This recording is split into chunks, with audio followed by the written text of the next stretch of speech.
Queria convidar você a abrir sua Bíblia no Evangelho de Lucas, capítulo de número 24.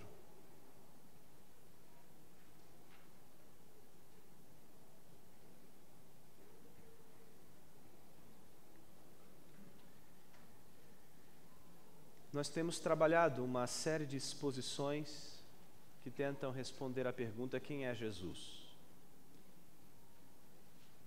E nós respondemos essa pergunta, quem é Jesus, analisando textos, em especial, na maior parte dos casos, textos que estão no Evangelho de Lucas. Salvo algumas exceções, a maior parte dos textos que nós expomos aqui para responder essa pergunta, quem é Jesus, é exatamente textos que se encontram no Evangelho de Lucas. E a gente já viu que no Evangelho de Lucas, o seu autor deu muita ênfase à questão do batismo e do testemunho. Eu acredito que as duas últimas exposições que refletem o Evangelho de Lucas como uma estrutura em que o primeiro capítulo, o segundo capítulo estão relacionados com o capítulo 24 e o capítulo 3 e 4 relacionados ao capítulo 23, de tal forma que nós temos um movimento em especial no capítulo 3 e 4 com o capítulo 23 inegável, que é o batismo no capítulo 3, acompanhado do testemunho que vem dos céus de Deus a Jesus como Filho de Deus, seguido da tentação no deserto, onde Satanás tenta Jesus Cristo 3 vezes, e essa tentação tripla, ela está baseada exatamente num movimento contrário ao movimento doador da Trindade, que é o doar-se a si mesmo, mas voltar-se para si mesmo. Por isso, todas as 3 tentações no deserto são tentações em que Jesus é tentado por Satanás a fazer algo em benefício próprio. Quando a gente dá um salto para o capítulo 23, que é a ocasião em que Jesus vai ser morto na cruz, nós percebemos que o movimento todo é o inverso. É como se agora, o último momento da cruz, ele estivesse debaixo de uma tentação também tripla. E essa tentação se manifesta tematicamente da mesma forma, da mesma maneira. Primeiro aparecem os líderes religiosos que dizem, ele diz ser o Cristo, então salva-te a ti mesmo. Depois os soldados romanos que dizem quase que a mesma coisa. Se tu és o Cristo, salva-te a ti mesmo, chamando a atenção para a placa que estava em cima de Jesus, que dizia ser ele o rei dos judeus. Em terceiro lugar, a terceira tentação, na hora derradeira da cruz, em que o ladrão da cruz diz, se tu és o Cristo, salva-te a ti mesmo e a nós também. E depois dessa tentação, aquilo que a gente chamou de o batismo de Jesus na morte, na sua morte, que é o momento em que ele morre e no momento em que ele ressuscita dentre os mortos. Essa estrutura belíssima que Lucas nos ofereceu da história de Jesus, ela é importante, sobretudo, para a gente não só perder de vista a importância do batismo. O batismo de Jesus como um evento histórico, não como um evento que devemos imitar, mas como um ato histórico, o cumprimento de uma profecia. E, ao mesmo tempo, acompanhado de um testemunho que primeiro vem do próprio Deus, que se repete pela segunda vez na transfiguração, quando o próprio Deus aparece mais uma vez, e como apareceu na ocasião do batismo, em que o céu se abre, e Deus então diz acerca de Jesus o testemunho de ser Jesus o seu Filho, mas agora não mais dirigindo-se a Jesus, mas dirigindo-se aos discípulos, aos apóstolos, e dizendo a eles, olha, este é meu Filho, segui-o, ouvi-o. Então conclui-se o testemunho com a morte de Jesus, quando o céu se fecha, o céu já não mais se abre, o céu se fecha, e não mais Deus testemunha, mas um homem, um centurião, depois de Cristo ter dado a sua vida e ter completado a obra da cruz, o ministério da cruz, então Nós ouvimos ali a declaração daquele centurião que diz: este homem é justo, este homem, ele dizia a verdade, testemunhando, portanto, a favor de Jesus Cristo. Então parece que o tempo todo Lucas está preocupado com a relação entre batismo e testemunho. Ora, não é o batismo uma maneira de testemunhar publicamente a nossa fé? Por que é tão importante testemunhar a nossa fé? Porque não podemos reduzir a vivência cristã a uma questão privada, uma questão de foro íntimo. Porque você não pode entender que hoje nós estamos realizando um ato litúrgico de uma grandeza que não pode ser reduzida a uma experiência interna e privada.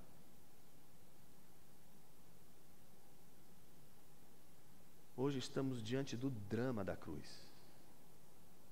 encenado por todos nós aqui.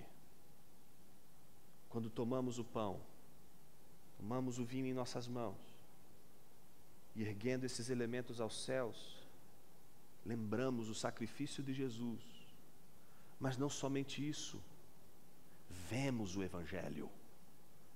Um culto, ele tem que ter pelo menos 5 atos importantes: ler a palavra, ouvir a palavra,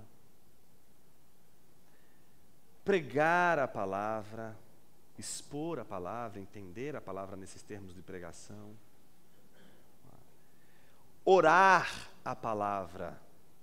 Mas existe um 5º ato litúrgico que nós não podemos perder de vista, que é ver a palavra. E vemos o Evangelho quando estamos participando do corpo e do sangue de Jesus, em memória dele, no momento em que nós dramatizamos a nossa fé na hora da ceia, na hora da celebração da ceia. E é nesse contexto que também somos desafiados a testemunhar a Jesus Cristo, a testemunhar a obra de Jesus, a testemunhar o que ele fez. E a pergunta é: por quê? Parece que somos sempre, parece que há em nós um movimento de quietude, de quietismo com relação ao Evangelho que vemos, ao Evangelho que ouvimos, ao Evangelho que oramos, ao Evangelho que cantamos, ao Evangelho que entendemos. E isso parece muito claro quando a gente analisa o capítulo 24 e lê as palavras de Jesus que a gente leu na semana passada, no domingo passado, no final do texto, não é? Versículo 45 em diante, quando diz assim: então lhes abriu o entendimento para compreenderem as Escrituras. E disse-lhes: está escrito que o Cristo sofreria e ao 3º dia ressuscitaria dentre os mortos. E que em seu nome, veja, em seu nome se pregaria o arrependimento para perdão dos pecados a todas as nações, começando por Jerusalém. Há um comprometimento claro de Lucas com a perpetuação da pregação do Evangelho de Cristo Jesus.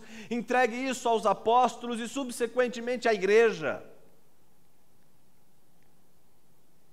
Versículo 28, vós sois testemunhas dessas coisas.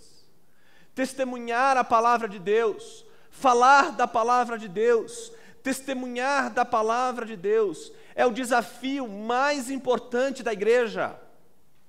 É o desafio que nos coloca de novo no drama do Éden.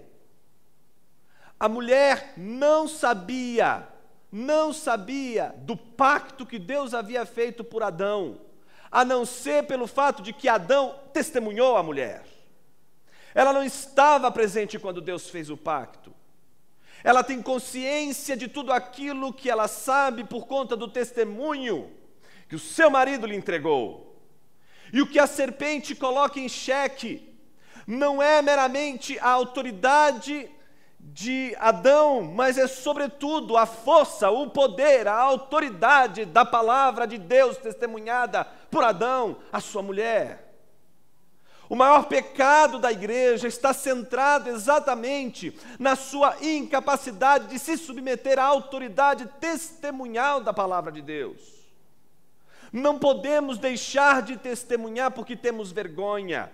Não podemos deixar de testemunhar porque nós não sabemos ou não entendemos muito bem o Evangelho. É um pecado simplesmente pactual da igreja não proclamar, não testemunhar a obra de Jesus Cristo.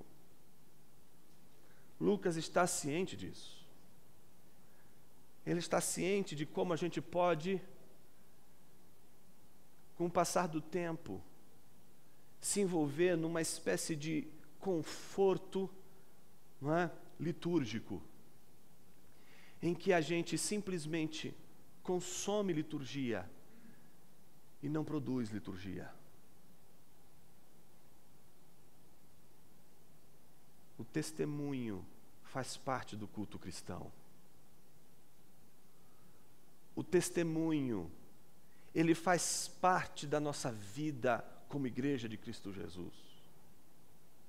Por isso que no contexto da membresia da igreja a disciplina é tão importante. Porque a disciplina na igreja está chamando a atenção para o compromisso do nosso testemunho, testemunho público. Não são poucos os que estão aqui, mas muitos, os que podem, não é, no mínimo, se envergonhar da representatividade que, por exemplo, o mundo evangélico tem no mundo e na esfera pública. E boa parte desse testemunho é fruto de uma assimilação desastrosa do Evangelho. Mas não só do Evangelho. É uma espécie também de falta de consciência de que o testemunho é inevitável. Você vai testemunhar, quer você queira, quer você não.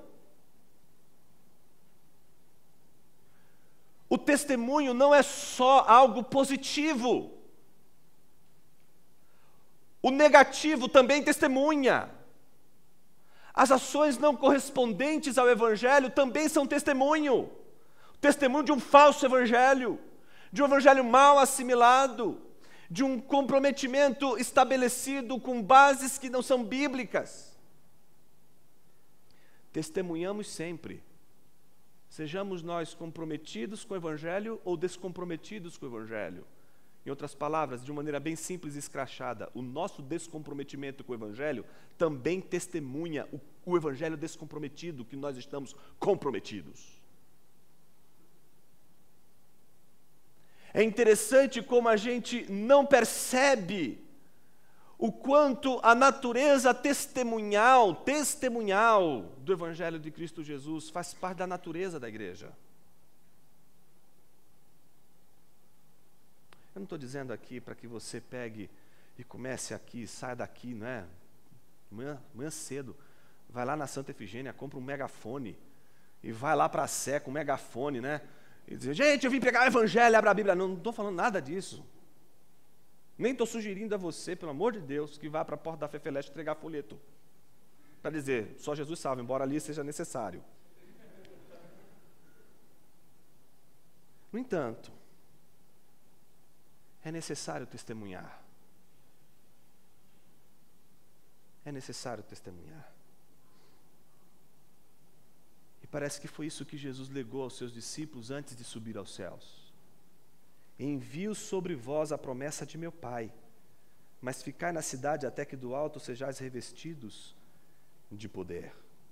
Então os levou até Betânia e, levantando as mãos, os abençoou. E aconteceu que, enquanto os abençoava, afastou-se deles. E ele foi elevado ao céu. Depois de o adorar, eles voltaram com grande alegria para Jerusalém e estavam continuamente no templo, bendizendo a Deus. Assim termina o Evangelho de Lucas. O Evangelho de Lucas está centrado no ministério de Jesus. Mas o livro de Atos também é o livro de Lucas. É a segunda parte do livro de Lucas, como a gente já disse aqui outras tantas vezes. Lucas escreveu uma obra só, e essa obra é Lucas e Atos. E eu gostaria de mostrar que pela própria estrutura do texto, o tema do do Evangelho de Lucas é o ministério terreno de Jesus. Mas o Atos é o ministério celestial de Jesus. Lucas vai mostrar para a gente as origens da igreja enquanto Jesus estava na terra. Mas Lucas também quer mostrar as origens da igreja quando Jesus estava no céu. Como o ministério de Jesus, eu não estou falando da igreja, eu estou falando de Jesus.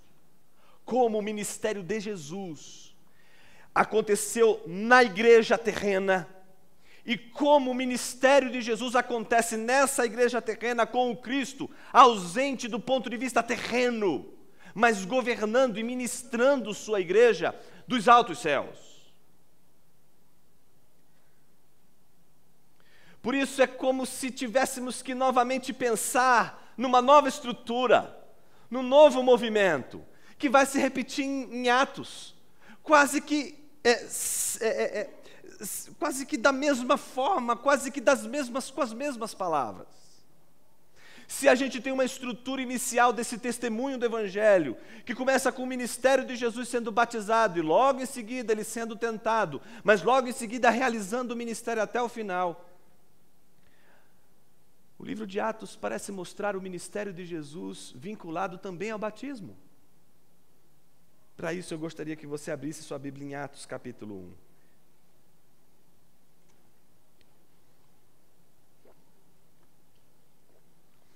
Atos capítulo 1 é a continuação, é a segunda parte do livro de Lucas. Agora Lucas vai falar do ministério de Jesus, a inauguração do ministério de Jesus glorificado, a inauguração do ministério de Jesus, mas o Jesus celestial, não mais o Jesus terreno, mas o Jesus celestial. E é Jesus quem dá o tom desse ministério. A partir do versículo 1 diz o seguinte: fiz o primeiro relato ao Teófilo acerca de tudo que Jesus começou a fazer e a ensinar, até o dia em que foi elevado ao céu, após ter dado orientações pelo Espírito Santo aos apóstolos que escolhera. Então, o que ele está dizendo?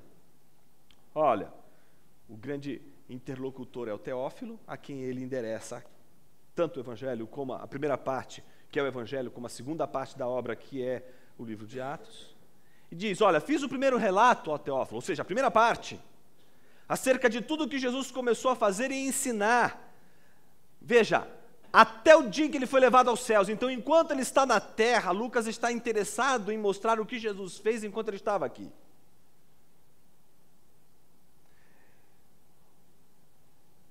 Ou seja, até o momento em que Jesus já havia dado as orientações aos seus apóstolos, aos apóstolos que ele escolhera, aquelas orientações dadas pelo Espírito Santo. E depois de ter sofrido, apresentou-se vivo também a eles, com muitas provas incontestáveis, aparecendo-lhes por 40 dias e falando das coisas referentes ao reino de Deus. Enquanto participava de uma refeição com eles, ordenou-lhes que não se ausentassem de Jerusalém, mas que esperassem a promessa do Pai, a qual, disse ele, de mim ouvistes. Porque, na verdade, João batizou com água, mas vós sereis batizados com o Espírito Santo dentro de poucos dias. Todo o começo do ministério de Jesus está relacionado a um batismo.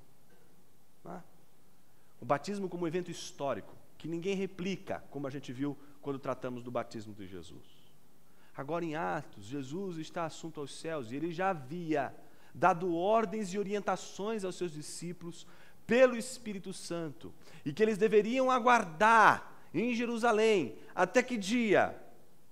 O dia em que eles seriam batizados com o Espírito Santo. Jesus sempre ministrou com o poder do Espírito, meus irmãos. Desde o batismo, o Espírito Santo está ali presente. A Bíblia diz que quando ele estava ali, sendo batizado, junto com João, não é? A palavra de Deus diz que logo após ele ser batizado, e enquanto estava orando, o Espírito Santo desceu como uma pomba sobre ele, e a voz de Deus rompeu os céus, dizendo: esse é meu filho amado, que me dá prazer. O Espírito Santo sempre fez parte, sempre atuou no ministério de Jesus.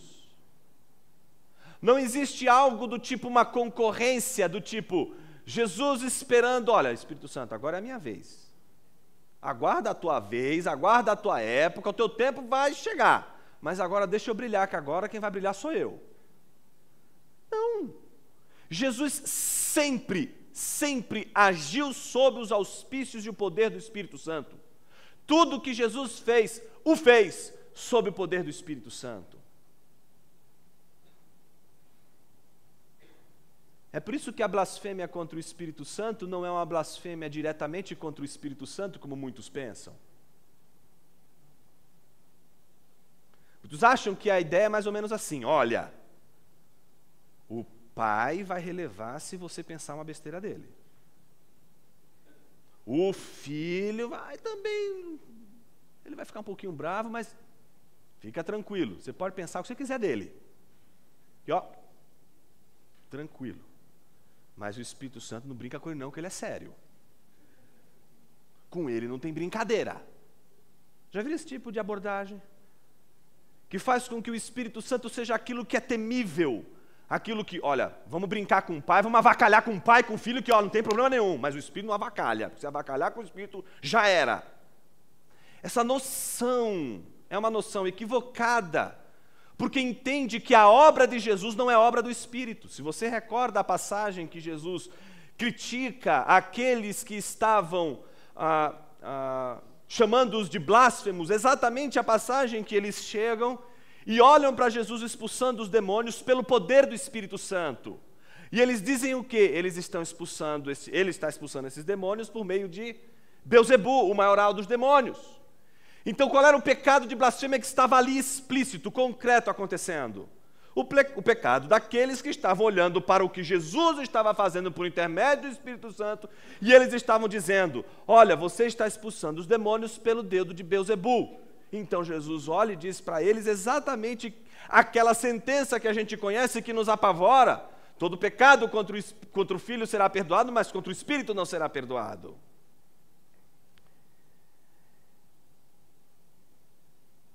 É muito interessante a maneira como a gente pode encarar esse texto equivocadamente. Eu já vi gente desesperada, não é? Desesperada, dizendo assim: Jonas, um dia eu olhei uns caras, uns caboclos que estavam fazendo umas coisas meio doidas na igreja, não parecia nem igreja, parecia um centro de Umbanda. Era um negócio muito louco, e eu vi aquele negócio, todo mundo dizendo que era o Espírito Santo, e eu disse que era do demônio aquilo. E desde então eu achei que eu estava blasfemando contra o Espírito Santo. Não, meu filho, devagar. A gente não está falando de qualquer obra. A gente está falando de uma obra específica. A obra que só Jesus realiza pelo Espírito. Nenhum homem aqui vai realizar aquilo que só Jesus realiza pelo poder do Espírito. Deus pode agir com seu Espírito sobre as nossas vidas, mas jamais será da mesma maneira que o Espírito age no ministério de Jesus. Por isso, a blasfêmia contra o Espírito Santo não é contra aquelas coisas que a gente julga ser do Espírito Santo, e às vezes a gente acha que não é, e fica com dúvida, e aí fala: não, isso aqui não é do Espírito, e aí fica com medo de blasfemar, quando na verdade a questão não é com relação ao que você faz ou o que você deixa de fazer, mas é especificamente a obra de Jesus, que é uma obra do Espírito, e se você negar toda a obra que Jesus realizou por meio do Espírito, você está afrontando o Espírito de Deus. A blasfêmia contra o Espírito, portanto, é a negação da obra de Jesus, meu irmão.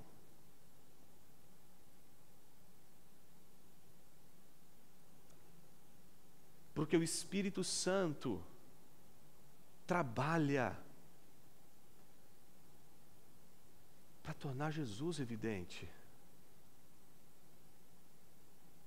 Jesus deu várias orientações aos seus discípulos. Quais foram essas orientações? João 14, ele faz a promessa: eu vos darei outro Consolador. Não é? O Espírito da verdade, o Espírito que o mundo não conhece, mas que aqueles a quem o Pai deu, esses o conhecem. Em João 16, especificamente os versículos 13 e 14. Jesus diz expressamente que esse Espírito virá e ele não falará de si mesmo. Não falará de si mesmo. Eu vou repetir. Não falará de si mesmo.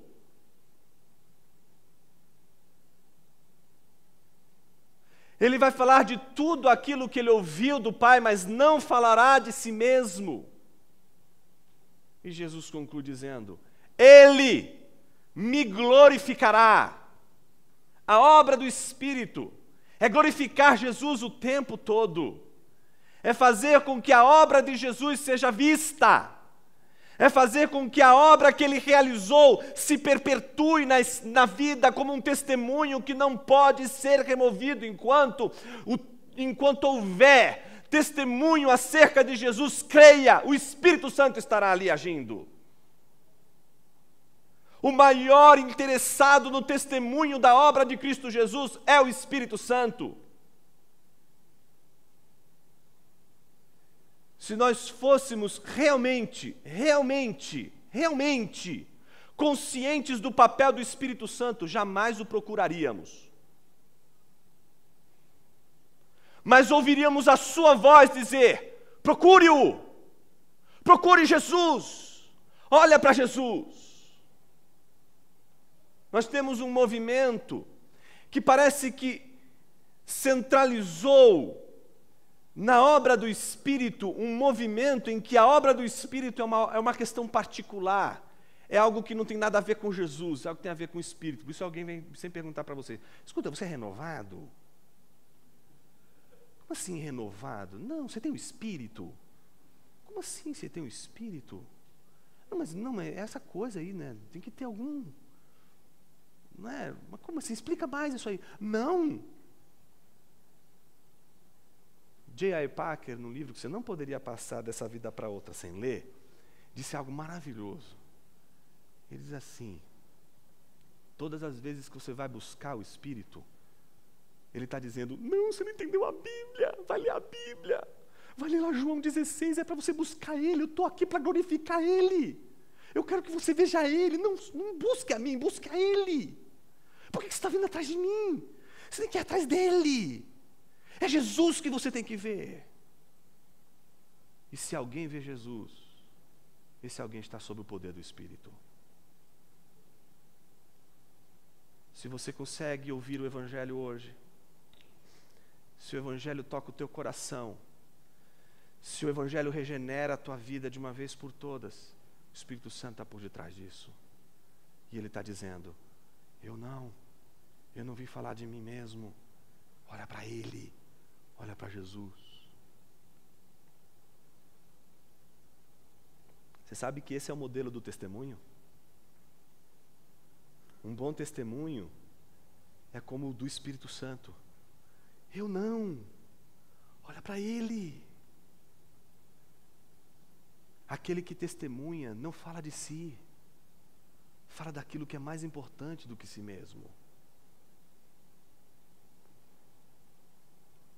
J.I. Packer, nesse livro, Na Dinâmica do Espírito, no tópico que ele vai se referir à crítica daqueles que, no afã de tentar recuperar a teologia do Espírito para o contexto contemporâneo, acabam centralizando na figura do Espírito em detrimento do Pai e do Filho. Né? Ele tenta chamar a atenção o seguinte: presta atenção, o ministério do Espírito Santo, aquilo que Jesus orientou os seus apóstolos antes, é aquilo que ele vai chamar de ministério do holofote. O que é um holofote? É algo que ilumina no palco aquilo que de fato deve aparecer. Algo importante. Quando ele diz que o ministério do Espírito é o ministério do holofote, ele está dizendo o seguinte: o Espírito Santo é como um holofote que está iluminando a Jesus. E você vai saber que o Espírito Santo está numa igreja quando as pessoas veem Jesus. Não quando as pessoas veem o Espírito. Não é o Espírito que tem que ser visto. É Jesus que tem que ser visto. É o Evangelho que tem que ser visto. Como a gente poderia ser uma igreja do Espírito sem Evangelho, meus irmãos? Que avivamento louco, descabido, que renovação descabida é essa? Que é movimento espiritual sem Evangelho.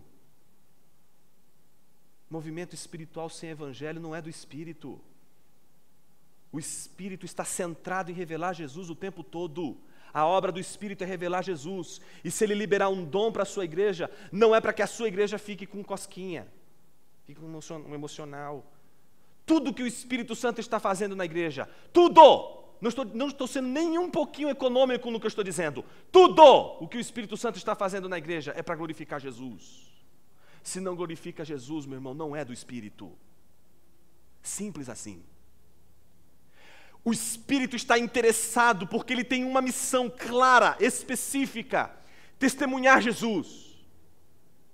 E a igreja tem um papel importante de imitação do Espírito.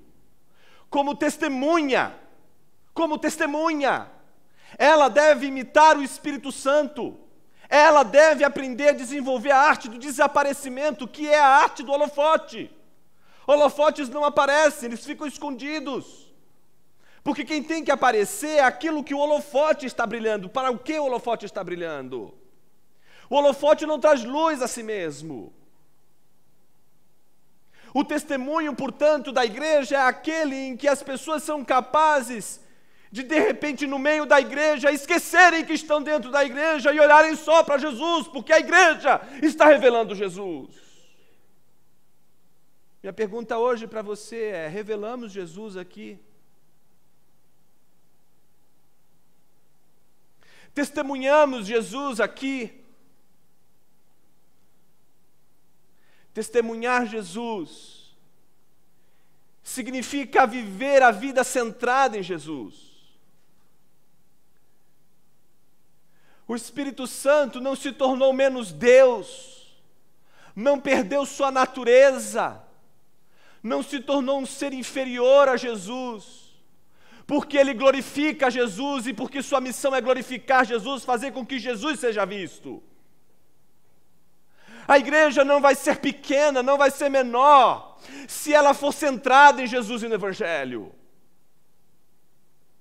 Mas para ser centrado no Evangelho, ser centrado em Jesus, precisa ser tomado, possuído pelo Espírito de Deus.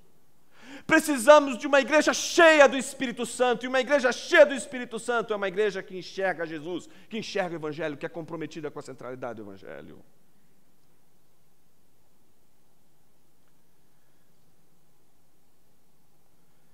Nós queremos uma experiência privada. Queremos uma experiência de foro íntimo, mas Jesus transformou a igreja num testemunho público. A experiência da igreja não é uma experiência centrada em si mesma.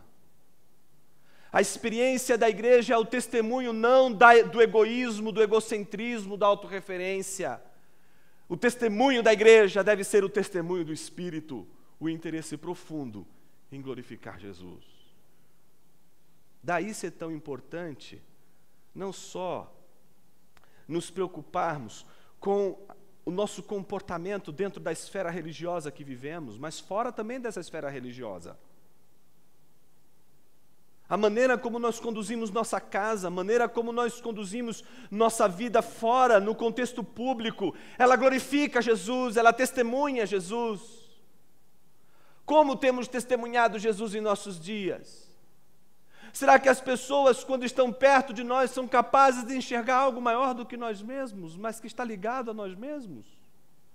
Ou será que as pessoas, quando olham para nós, enxergam meramente homens e não holofotes de Deus?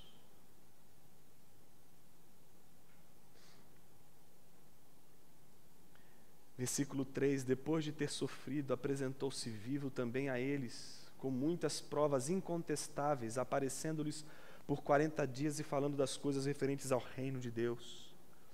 Quando participava de uma refeição com eles, ordenou-lhes que não se ausentassem de Jerusalém, mas que esperassem a promessa do Pai, a qual disse ele: de mim ouvistes, porque na verdade João batizou com água, mas vós sereis batizados com o Espírito Santo dentro de poucos dias. E os que se haviam reunido perguntaram-lhe: Senhor, é este o tempo que restaurarás o reino para Israel? Ele lhes respondeu: não vos compete saber os tempos ou as épocas que o Pai preservou por sua autoridade.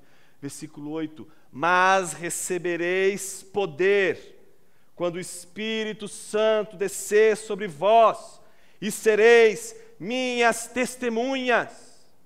É clara a ação do Espírito.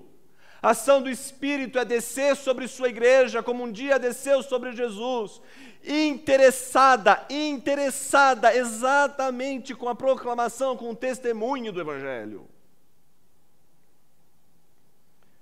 Recebemos poder para ser testemunha. Tanto em Jerusalém, como Judéia e Samaria e até os confins da terra. Meus irmãos, a gente pode glorificar hoje a Deus, porque esses homens foram holofotes. Você já parou para imaginar que você e eu somos aquele povo que não era povo? É maravilhosa a redenção de Jesus, meu irmão. Ele morreu na cruz para que ele formasse uma família que não fosse mais definida pelo sangue, pela etnia, mas fosse definida pelo sacrifício vicário de Jesus. Uma família que a sua entrada é marcada pelo arrependimento, pela fé e pelo batismo. Uma comunidade que é formada exatamente pela profissão de fé, que vem acompanhada de arrependimento, que vem acompanhada exatamente de consciência do que Jesus realmente fez.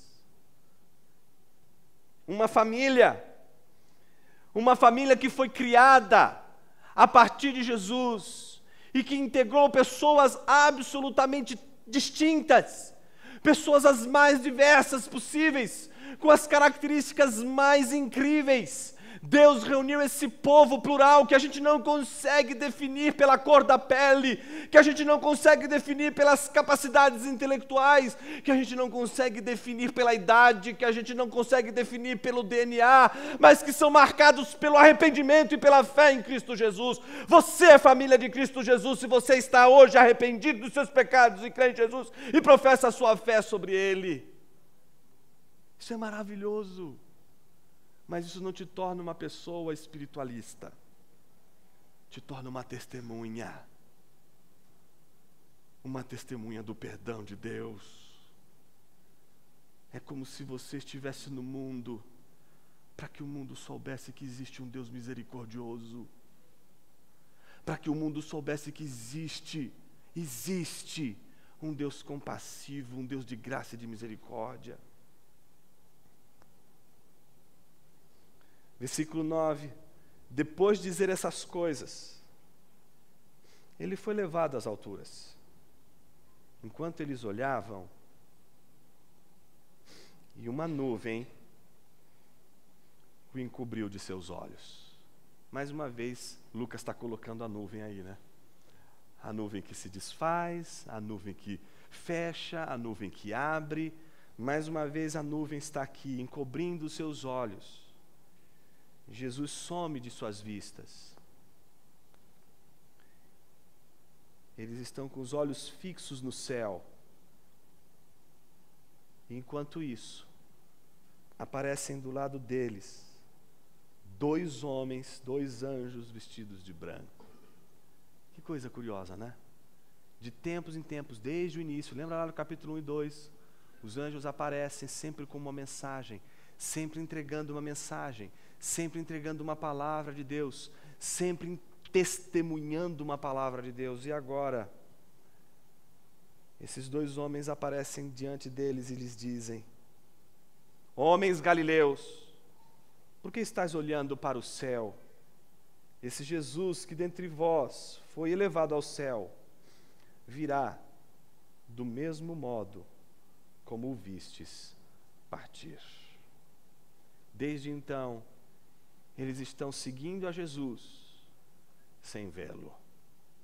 Como você e eu, que seguimos a Jesus, sabendo que estamos debaixo do ministério de Jesus, do ministério do Jesus celeste, do ministério do Jesus que subiu aos céus, recuperar a noção de que o ministério de Jesus está acontecendo, e ele é celestial, não é outra coisa senão recuperar o ministério da soberania de Jesus sobre toda a criação, sobre tudo o que existe, inclusive sobre sua igreja.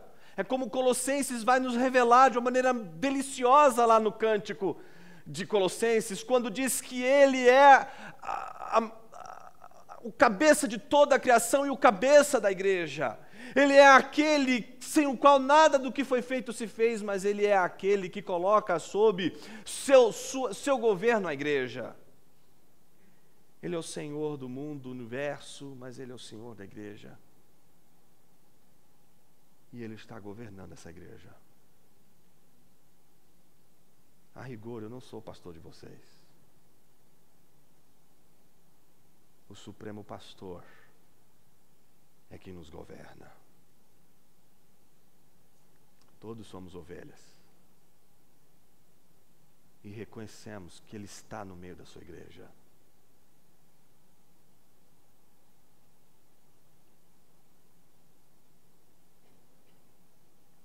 Um dia João teve uma visão. E essa visão foi muito interessante. A visão do Cristo glorificado. Do Cristo celestial, do Cristo que governa a sua igreja dos céus. E ele se apresentou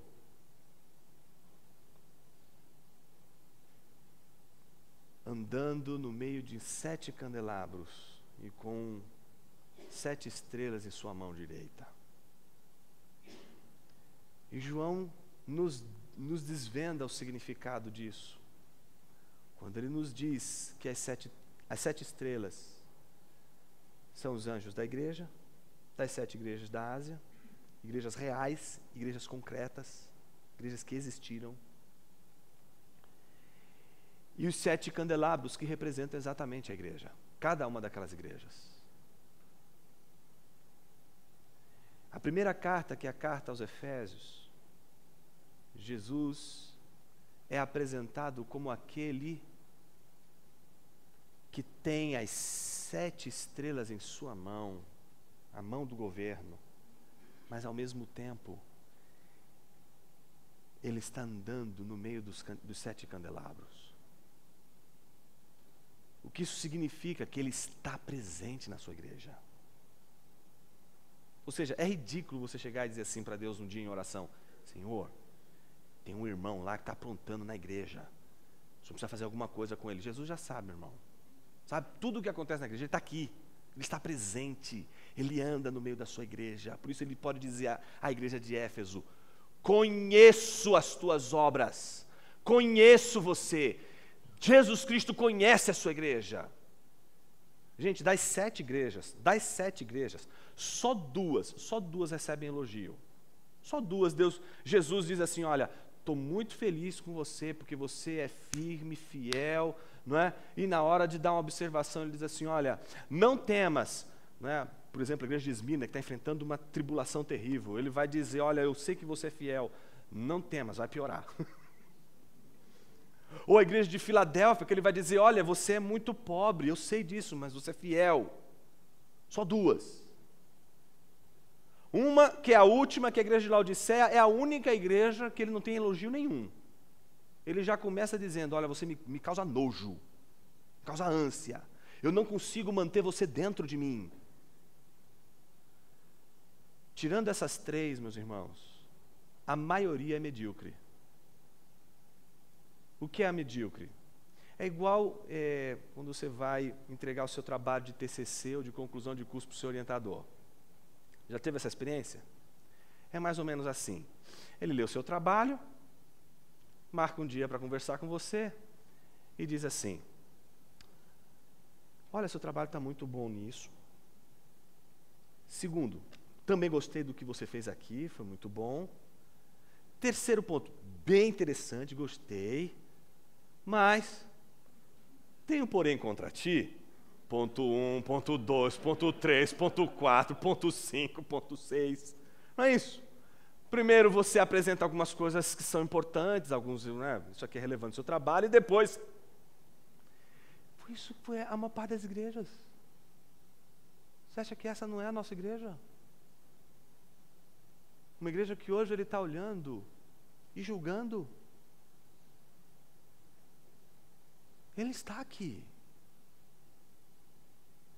Ele é o Senhor dessa igreja. E hoje, nós vamos encenar o drama mais importante da igreja, que é a ceia do Senhor.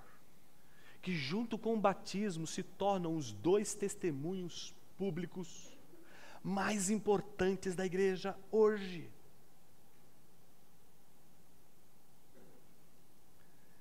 Celebrar a ceia do Senhor é testemunhar um Deus de misericórdia, mas é também se comprometer com o anúncio desse Rei de misericórdia. Minha pergunta a você nessa noite é uma só. Tua vida é um testemunho? Tua vida é como a missão do Espírito, fazer com que Cristo seja glorificado? Cristo é glorificado por suas ações, pela maneira inteligente como você concebe a vida, ou você consegue ser tão medíocre a ponto de não conseguir dar o melhor de si para que o nome dele seja glorificado? O povo de Deus, o povo de Cristo Jesus, é o povo que tem mais razões para ser um povo de excelência, porque tudo que o povo de Deus faz não pode ser para si mesmo, mas é para a glória de Jesus. Será que a gente tem testemunhado? Será que somos testemunhas de Jesus?